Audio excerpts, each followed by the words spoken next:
What's up everybody? Welcome back to AutoNet Max bersama gue Martin di pagi yang cerah, agak mendung sih. Ya, kembali lagi kita bersama si ganteng Yamaha R15M. Kalau sebelumnya kita udah bahas detail, kita kupas sampai perintilan-perintilannya. Kali ini gue nggak akan bahas sampai sedetil itu lagi, tapi gue akan jajal motor ini untuk menjawab rasa penasaran kalian. Buat kalian yang belum nonton video sebelumnya, gue saranin tonton dulu, karena video ini adalah kelanjutan dari video sebelumnya. Kita bahas R15M.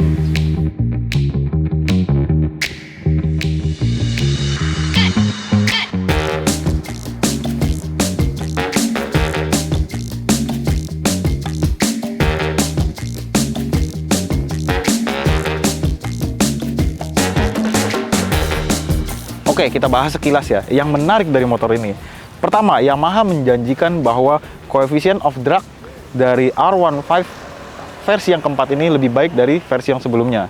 Nanti perlu kita coba. Kemudian dari sisi engine, masih sama.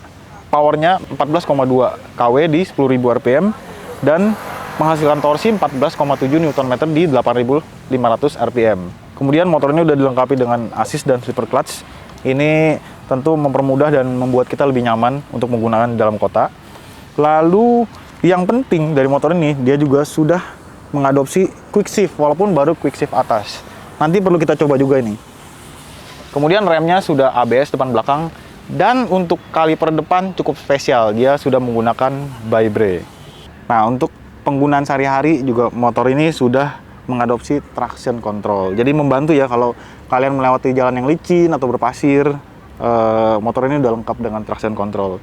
Kemudian yang mendukung performa dari motor ini, walaupun sudah bawaannya dari generasi sebelumnya, frame-nya ini frame Delta Box, walaupun dia bukan aluminium ya, ini stamping dari sheet metal, tapi rasanya frame Delta Box ini menjanjikan motor yang rigid. Perlu kita coba nanti. Gue rasa itu aja yang penting dari motor ini. Gak lama-lama lagi, langsung kita jajal aja motor ini.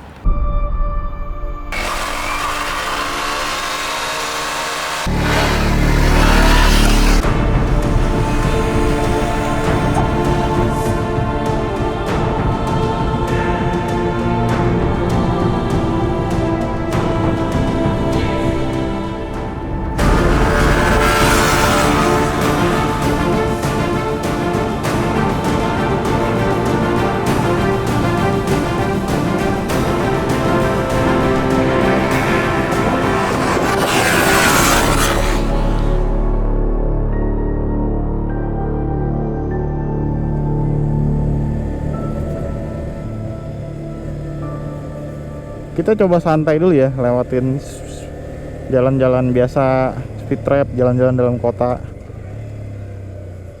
Seperti apa sih impresinya? Redamannya, gue penasaran nih, karena ini motor kan termasuk dalam kategori motor sport. Apakah dia nyaman untuk dipakai sehari-hari? Nah, quick shift-nya mungkin pertama ya. Kita coba nih dari speed lambat. Oh, cukup halus. Oh, ternyata lewat speed trap gini nggak gitu kerasa ya. Redamannya sih enak menurut gue nih. Nyaman loh untuk harian. Walaupun riding position sih sporty, tapi nggak intimidatif sih. Ini benar-benar perpaduan, kombinasi antara motor harian dengan motor sport. Ya, kalau di speed agak lambat memang quick shift-nya agak nyentak. Tapi kalau speed agak tinggi, wah, halus ini, halus banget. Sayang ya, untuk downshift-nya kita masih harus ngopling. Yang pertama gue rasain, motor ini cukup stabil. Untuk kelas 150 menurut gue motor ini cukup berbobot ya. Jadi flickable-nya mungkin sedikit dikorbankan, tapi masih termasuk ringan motor ini. Ya, dampaknya sih positif sih menurut gue. Motor ini jadi stabil banget untuk kecepatan tinggi. Nah ini kita lewat speed trap, kecepatan agak tinggi, nggak kerasa. Redaman suspensinya mantap sih, depan belakang dua-duanya sih nyaman. Ini kecepatan hampir 100 kayak nggak ada rasanya. Gue ngerasa lambat banget. Ini efek dari motor ini stabil tentunya.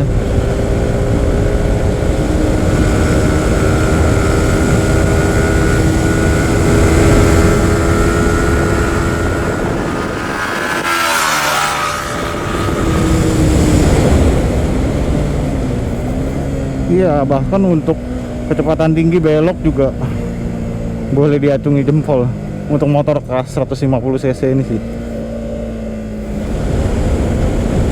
Mungkin menurut gue yang sedikit perlu diimprove itu dari sisi vibrasi. Ya walaupun cukup wajar sih, karena mengingat motornya adalah motor 1 silinder, tentu vibrasinya juga akan terasa di putaran agak tinggi. Lagi pula sehari-hari juga kita kan nggak pakai di speed tinggi, top speed terus ya.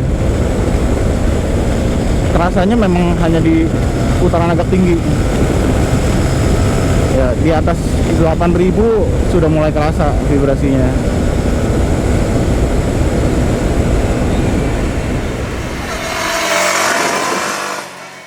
Oke, dari posisi stop kita coba akselerasinya. Ya, gigi 1 ke 2, 2 ke 3 sedikit masih ada nyetak untuk quick shiftnya.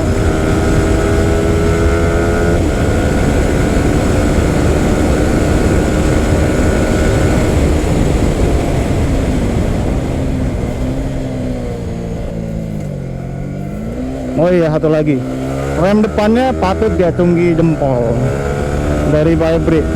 Memang kuat cengkeramannya dan bisa ditakar dengan baik.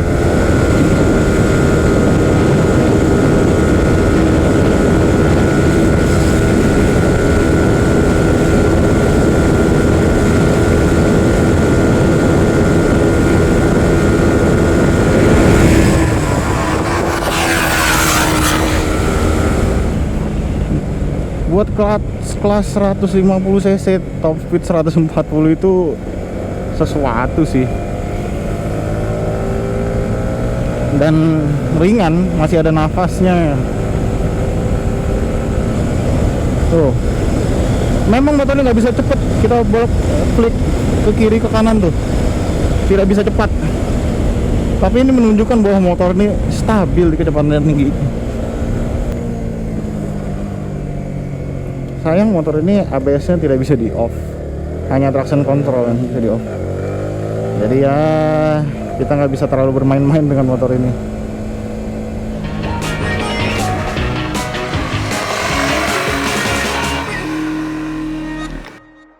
Oke, sampai kita pada kesimpulan. Yamaha R15M ABS connected. Itu kan ya, panjang juga namanya. Nah, untuk yang versi ini, kalian lihat ya dari pemilihan warnanya, desain stripingnya. Kalau sekilas lewat, nggak denger suaranya. Dikirain R1M lewat gitu. Jadi menurut gue keren banget motor ini. Dia turunan langsung dari R7, hampir plek, mirip banget. Walaupun motor ini 150 cc, 155 tepatnya. Tapi motor ini juga menjanjikan bukan hanya desain yang keren, build quality yang baik, tapi motor ini juga memberikan performa terbaik di kelasnya. Walaupun cc-nya banyak yang bilang, oh itu curang, itu lebihin 5 cc. Ya memang kenapa? Kalau dikasih lebih, masa nggak mau, ya kan? Nah, jadi kesimpulannya motor ini memberikan performa yang sebanding dengan desain yang diberikan. Kalau buat gue, setelah gue cobain tadi, dia ya secara desain, ternyata motor-motor sekarang itu nggak harus nungging banget. Dulu kan R15 itu terkenal, buntutnya tinggi banget gitu ya. Ternyata menyiksa. Nah, motor ini selain performanya bagus, bisa dipakai di track day, tapi ternyata untuk harian juga nyaman, bahkan untuk boncengan juga nyaman. Walaupun seat belakang ya ala kadarnya, sedikit kecil ya ukurannya. Tapi gue menemukan satu kekurangan dari motor ini, yang mungkin nggak berlaku bagi semua orang ya. Ini bagi gue sih. Motor 150 cc ini untuk yang livery ini dibanderol 43,5 juta. Menurut gue pricey, agak kemahalan. Dimana kompetitornya masih bermain ya 2 juta atau bahkan lebih di bawah dari motor ini. Tapi buat kalian yang ingin motor sport kelas 150 cc yang terbaik, performa terbaik, desain juga cakep banget, dan nggak mikir-mikir harga, menurut gua ini pilihannya yang terbaik. Oke, itu aja mungkin dari gua. Buat kalian yang suka dengan video ini, tekan tombol likes, subscribe bagi yang belum, jangan lupa nyalakan tombol loncengnya, komen di bawah, dan saksikan terus video-video selanjutnya dari kami. Bye!